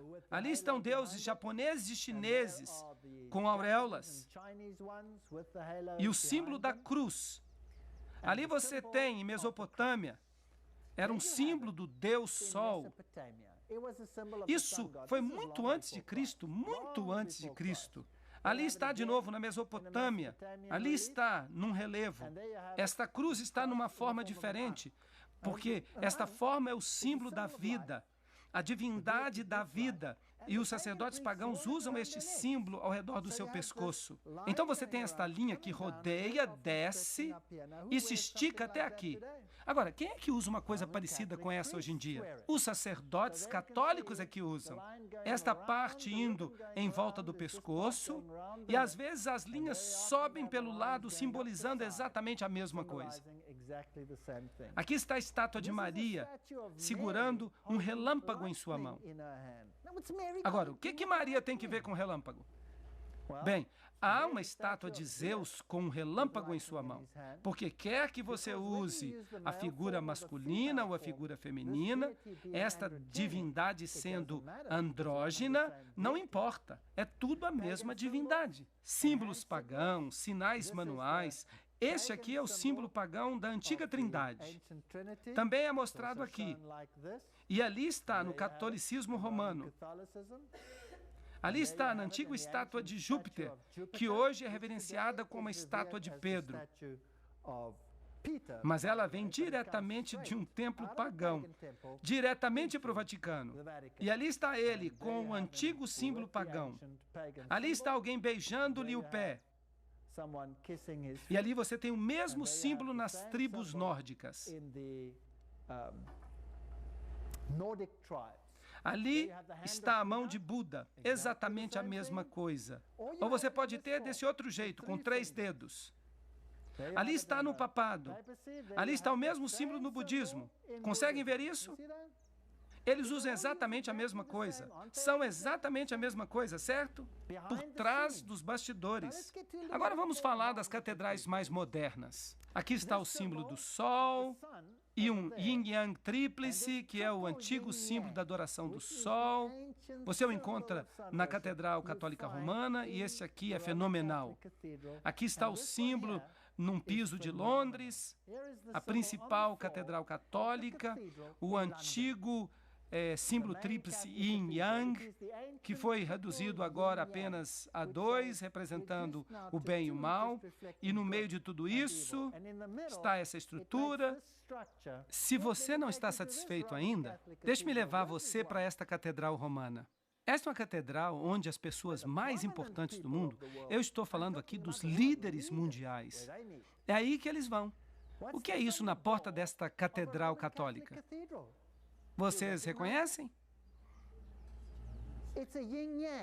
Um yin-yang na porta da Catedral Católica e dentro da catedral. O que é isto? Quadrados brancos e pretos, representando o bem e o mal, do mesmo jeito que você vê na maçonaria. E o que é isso? A fênix se levantando das cinzas, símbolo da ressurreição e da vida que dá força ao porta-luz de Lúcifer. Muito interessante. Aqui você tem o tridente, ali outro tridente. Notem alguns tridentes são representados com linhas onduladas, outros com linhas retas. Aqui, de novo, a união do macho com a fêmea. Poseidon, Netuno, todos têm tridente. Será que nós vamos encontrar o tridente no catolicismo romano? Aqui está ele como símbolo. Ali está o tridente como símbolo no hinduísmo. E ali está ele na igreja, nas igrejas católicas e anglicanas. E se você olhar com cuidado, às vezes você encontra o tridente abertamente, outras vezes sobre Cristo. Em alguns casos, tem o sinal manual pagão, e tem o globo pagão, e tem o tridente ali. Ali você tem a flor de lis. Eles usaram isto como símbolo porque tem uma conotação de fertilidade. Aqui está Ísis com a flor de lis. Será que você deveria esperá-la também no catolicismo? Isso aqui vem tudo do paganismo. Bem, sim, a flor de lis também aparece no catolicismo, na igreja católica, no altar católico. Aqui você tem a flor de lis nesta cidade, numa catedral, sobre a cabeça de Cristo e saindo das suas duas orelhas. Bastante triste, pois uma pessoa não consegue ouvir muito bem com a flor de lis tampando os ouvidos. Bem, e é claro, você tem miçangas, mantras. Vocês já ouviram falar de mantras? Bem, Mateus capítulo 6, versículo 7. Quando orardes, não useis de vãs repetições como os pagãos fazem, pois eles pensam que serão ouvidos por sua muita repetição. O mantra é uma oração repetida que coloca você num estado alterado de consciência. E é isso que nós temos na música hoje. Os jovens, quando eles vão para alguns festivais, eles usam drogas, e eles usam mantras adaptados à música para colocá-los num estado alterado de consciência, para que outro poder se apodere deles. Portanto, os mantras, as orações repetitivas, são um símbolo de todas as religiões pagãs. Você o encontra no Islã, você o encontra no catolicismo, você encontra em todas elas. E de onde vem o mantra? De Babilônia. Ali você tem os sacerdotes pagãos de Baal com as suas miçangas de mantra, os seus rosários nas mãos. Ali você tem as divindades hindus com seus rosários de mantra também nas mãos. E este, é claro, é um outro símbolo muito interessante. Este é o olho de Osíris, o olho do deus Osíris, o deus que tem um olho só.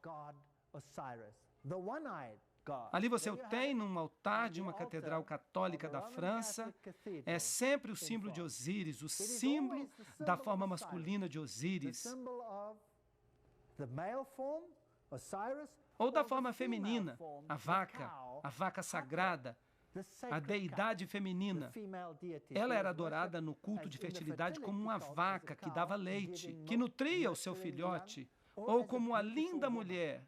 E claro, tristemente, você tem esse símbolo provavelmente no seu bolso agora mesmo, se você tem uma carteira. E ali você tem o mesmo símbolo, o triângulo de 60 graus, que significa 60-60, o triângulo 666 nos mistérios, o zero não conta nada. Então, você tem 360 graus, você tem 3, 6 e 0, você tem 9. 9 é o 6 de cabeça para baixo, 9 é um dos maiores números do ocultismo, e ali você tem o mesmo símbolo no altar católico. Aqui ele aparece no movimento da Nova Era, e quando você vai às catedrais, você o encontra por toda parte, o símbolo de Osíris. Ali está ele, na frente de uma catedral jesuíta. Aqui você tem a concha, símbolo do universo. Havia 360 graus no universo. Havia 36 salas por falar nisso. Todos os nossos sistemas são cheios da cultura pagã. Se você pegar um baralho, há 4 naipes, há 4 estações, há 52 cartas, há 52 semanas num ano. Porque você tem este movimento através do zodíaco, dos planetas. E tudo isso aparece no baralho, no xadrez, em todos esses jogos. Mas em qualquer lugar, a concha era o símbolo do zodíaco e do movimento através do zodíaco. Poseidon era um deles. E aqui você tem, nesta igreja católica, João Batista usando a concha cóptica com um símbolo pagão para batizar Jesus. Percebam que a água aqui está sob a forma da deidade feminina. E ali está, sobre os arcos das igrejas. Ali você tem Vênus, nascida da concha. E é claro, um dos símbolos... E é claro, trata-se de um símbolo importante na Igreja Católica, na Catedral de São Pedro. Todo símbolo pagão você encontra lá. E é claro, um dos símbolos mais importantes da Igreja Católica é a Catedral de São Pedro. No entanto, você encontra qualquer símbolo pagão ali. Se está no paganismo, você encontra no cristianismo. O globo, outro símbolo da deidade pagã, aqui está o deus Mitra segurando o globo que representa o universo. Ele é a outra divindade. Onde se encontra, será, o maior globo do mundo? Está no alto da Catedral de São Pedro. Por falar nisso, aqui está uma rosa cruz. E ali, esses símbolos, e eles têm uma conotação de fertilidade, que nós não vamos discutir em detalhes agora. Aqui está o globo também. Você vai encontrar muitos globos aqui. O globo como símbolo de Mitra.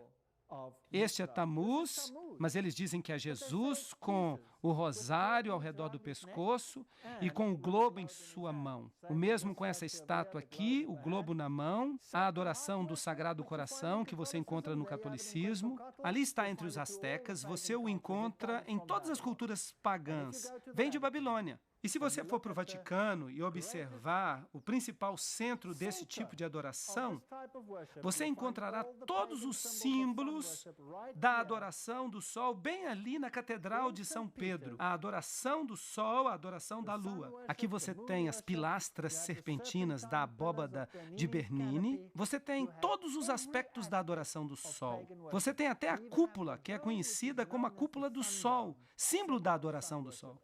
E no chão das catedrais, você encontra os símbolos do zodíaco. E a observação das estrelas, a astrologia, todas essas coisas que faziam parte da cultura dos caldeus. E agora, até os presidentes das nações do mundo se transformaram em observadores das estrelas e ficam dizendo às pessoas o que fazer. O mundo não mudou nem um pouco. A Porta Dourada, na Capela de Santo Inácio. Esta aqui fica em São Francisco. Ali você tem o unicórnio. E ali você tem todos os antigos sistemas, desde a fênix até o dragão, ao pavão, ao antigo Rho e o Ki, que representam 660, mais o círculo. que representa o 6 ou o 9.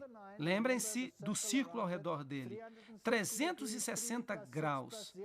3 mais 6 mais 0 igual a 9.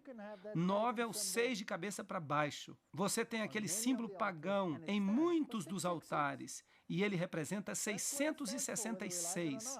É isso que ele representa, quer você goste disso ou não. Você tem o bastão e o unicórnio. Agora, vamos nos aproximar do Papa e vamos ver se ele literalmente representa as antigas divindades. Aqui você tem o Deus Águia com um cone de pinho, símbolo da fertilidade.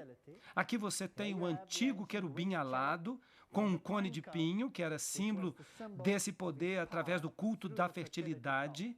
O maior cone de pinho e o bastão você encontrará aqui, um dos maiores pelo menos, aqui na adoração de Osíris. Esta é a divindade egípcia.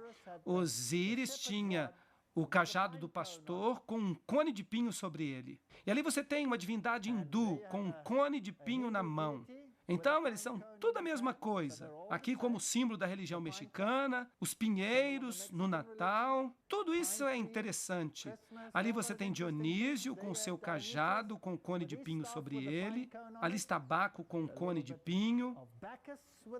E ali está o maior cone de pinho do mundo, no pátio do Vaticano. Ali está outro no pátio do Vaticano com o símbolo da deidade feminina, porque Ísis sempre caminhava com 2 pavões, símbolo da fertilidade na Praça do Vaticano. Ali está o cajado de pastor do Papa. Ele sempre tem o cone de pinho sobre ele. Vocês acham que eles sabem o que estão fazendo ou você acha que tudo isso é simplesmente azar? Bem, isso não pode simplesmente ser azar. Não pode ser azar.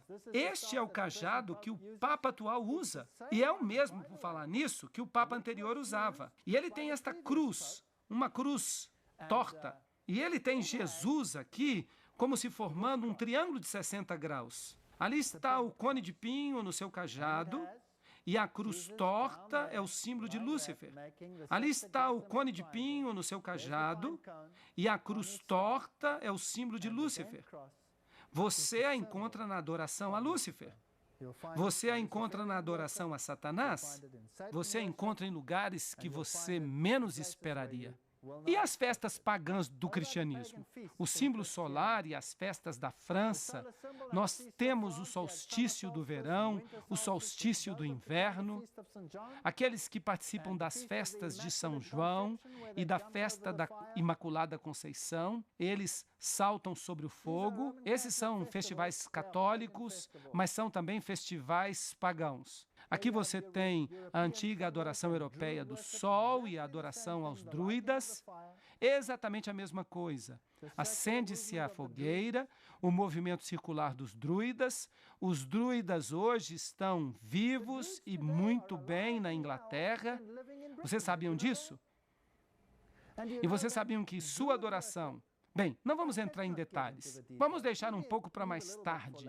É porque eu fico muito animado. A Torre em Chamas, esse é o festival de São João em Urbis, que ainda acontece hoje. E o Natal? Bem, o Natal é celebrado em todos os lugares. O Natal é uma representação da serpente que dá vida à árvore de Osíris, que foi cortado, e então a vida da serpente, a serpente que dá vida, a árvore brota toda e oferece espaço para os brotos.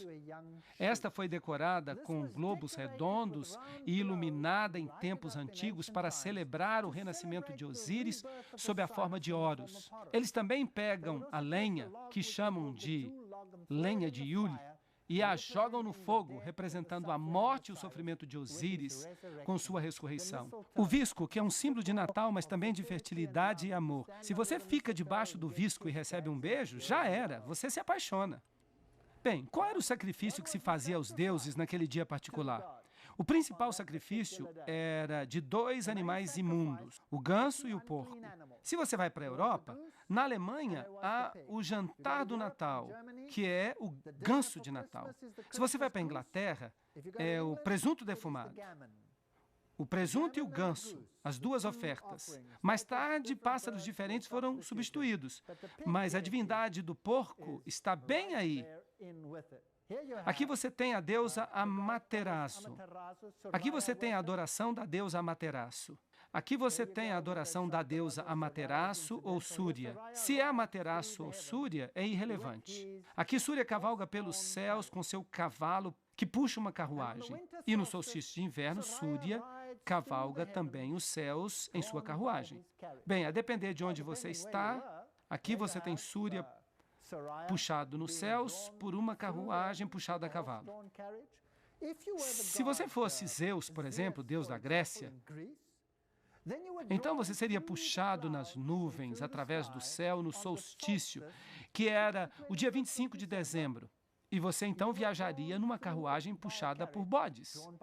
Mas se você morasse nos países escandinavos, onde há bastante neve, que animal havia lá para puxar o Deus Sol através dos céus no dia 25 de dezembro? Bem, ali você tem um medalhão de Cibele. Ela está na carruagem, você tem o sol e a meia-lua, com uma estrela nascendo nela. E ali você tem de novo a miniatura Súria. É exatamente a mesma Súria. Se é Isabelle ou se está sobre a forma de outro deus, não importa. Se você for para Versalhes, na França, Hélio, em sua carruagem de sol, sai da água e é transportado. Esses são os símbolos. Eles celebram a transformação de Elias, já que ele cavalga pelo céu. Eles fizeram, então, uma deidade de sol. Eles pegam todos os símbolos do cristianismo e os transformam em símbolos pagãos. Agora, aqui está o Riton hitita. Vocês percebem? O mesmo na Escandinávia. A carruagem sendo puxada por renas. Agora, de onde vem esse símbolo? Esse é um nome interessante, certo? Papai Noel, Santa Claus em inglês. Santa é a mesma coisa que santo, certo? Não, santa é uma coisa completamente diferente. Se você misturar as letras da palavra santa, então você vai obter o nome Satanás. Agora, quem foi que inventou esse velhinho feliz que viaja pelos céus? Quem o tornou disponível para todas as nossas crianças? Bem, foi o Walt Disney. E o Walt Disney era um maçom do grau 33. Agora, qual era o Deus do grau 33 da maçonaria? Bem, vamos perguntar isso para os maçons, porque eu não vou dizer isso. Eu poderia ficar encrencado. Vamos deixar que eles digam. Venham na próxima palestra e vamos ver qual era o Deus do grau 33 da maçonaria. Vamos agora dar uma olhada na origem de Papai Noel. A evidência do quarto século mostra que São Nicolas nunca existiu como ser humano. Trata-se de uma versão cristianizada de vários deuses marinhos pagãos. O deus grego Poseidon, o deus romano Netuno e o deus teutônico Rodnica. Os nicolaítas, por falar nisso, a Bíblia diz no livro de Apocalipse que Deus odeia as doutrinas dos nicolaítas. Aqueles que servem no trono de Nicolas. O Apocalipse diz isso sobre eles. Mas aqui nós temos Nicolas viajando pelo céu. E nossas crianças dizem, por favor, Papai Noel, São Nicolas, traga-nos um presente. Onde é que Jesus fica no Natal? Ele não fica em lugar algum no Natal. Nos primeiros séculos da igreja cristã, muitos deuses e deusas pagãs foram humanizados e convertidos em santos cristãos. Quando a igreja criou o personagem de São Nicolas, Papai Noel, eles adotaram o título de Poseidon, o marinheiro. Eles pegaram seu sobrenome de Nica. Vários templos de Poseidon se tornaram templos de São Nicolas, dos nicolaítas, a quem Deus odeia. Qual é a teologia de Papai Noel? Fala-se de Papai Noel para a maioria das crianças. Número 1, ele é onipresente, ele pode visitar centenas de milhões de lares numa noite. Número 2, ele é onisciente. Ele vigia cada criança, ele vê tudo, ele sabe tudo. Ele sabe se elas foram boas ou se foram más. Ele tem grandes poderes, ele pode fabricar presentes para centenas de milhões de crianças em uma noite. E cada um desses presentes é entregue para a criança certa. Ele é todo bondade e todo justiça. Ele decide se as crianças são boas ou não. A que é que isso equivale dizer? Bem, o historiador eclesiástico Sócrates atribui a introdução do festival da Páscoa na igreja à permutação de um velho costume, assim como muitos outros costumes. Isso está na Enciclopédia Britânica, volume 7. Assim, é o centro da festa da Páscoa.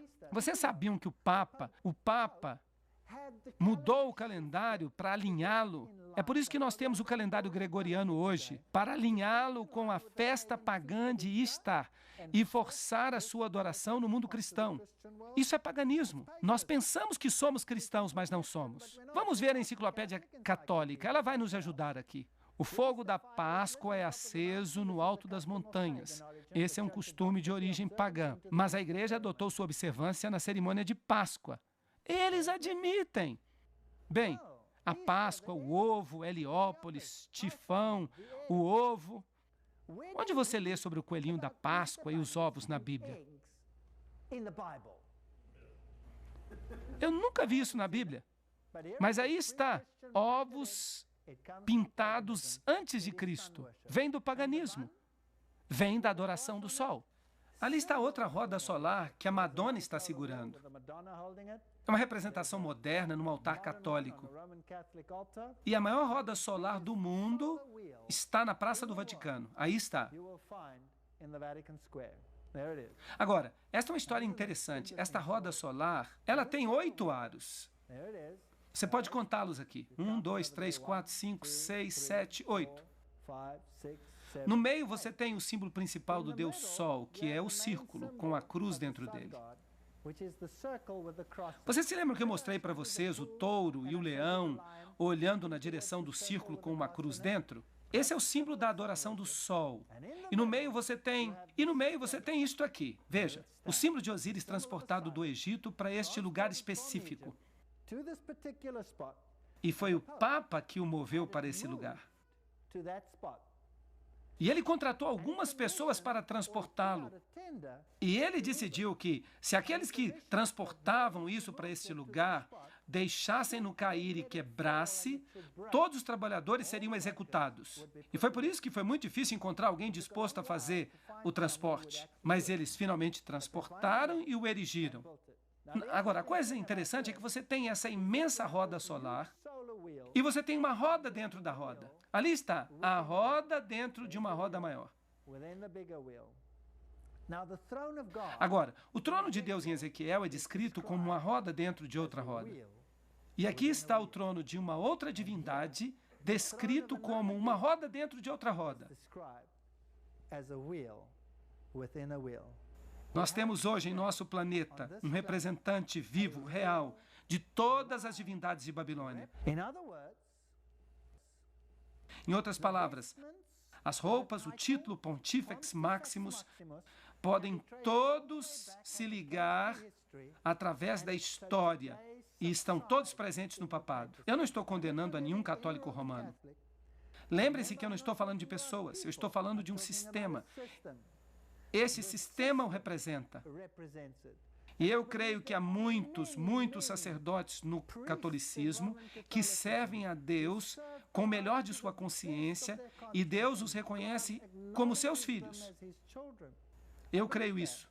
Eu já me encontrei com muitos deles. Mas quando eles descobrem a verdade, eles saem de Babilônia como povo de Deus. Você não pode servir a Baal e a outro Deus ao mesmo tempo. Você não pode servir ao bem e ao mal ao mesmo tempo. Você não pode ter 2 senhores. Portanto, há uma escolha a fazer. Agora, se nós sabemos que esse sistema não representa Jesus Cristo, mas representa o portador de luz, nome oculto de Lúcifer, então nós precisamos tomar a decisão. E eu estou lhes dizendo hoje à noite que eu creio, de fato eu sei, eu estou convencido. Vamos falar desse jeito, que nos mais altos círculos, no interior das principais sociedades secretas dentro do sistema, eles sabem exatamente o que eles estão adorando. E eu vou provar para vocês nas próximas palestras. E eu vou colocar uma citação na tela, mostrando qual é o Deus que eles adoram. Eu vou mencionar o nome. Então nós temos um rei de Babilônia hoje.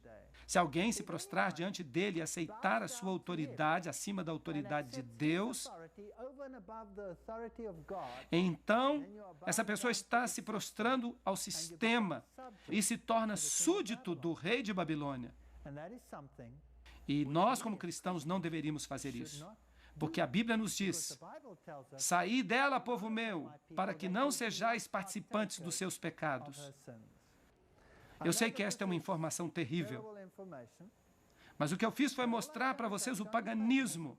Eu os levei até a Babilônia. Nós passamos por todas as religiões e nós encontramos suas manifestações dentro do catolicismo.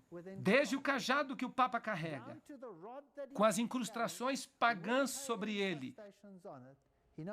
Ele sabe exatamente o que ele está fazendo e de onde isso tudo vem, mas tudo está oculto sob as vestes do cristianismo. E quando se faz isso, pode-se chamar isso de engano.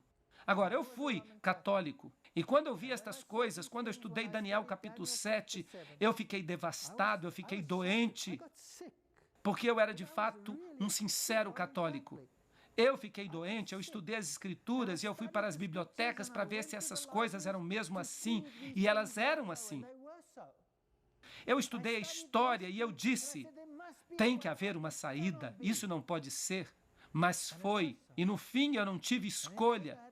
E quanto mais eu estudava, quanto mais eu observava, quanto mais eu via, mais eu via que estava sendo enganado para que eu cresce num falso Deus. Eu me lembro de estar sentado na igreja católica, eu estava sentado lá e eu estava dizendo, toda vez que eu venho para a missa, toda vez que eu me ajoelho, toda vez que eu tomo a hóstia, eu me sinto tão vazio. Por favor, fala comigo, Senhor, se tu existes.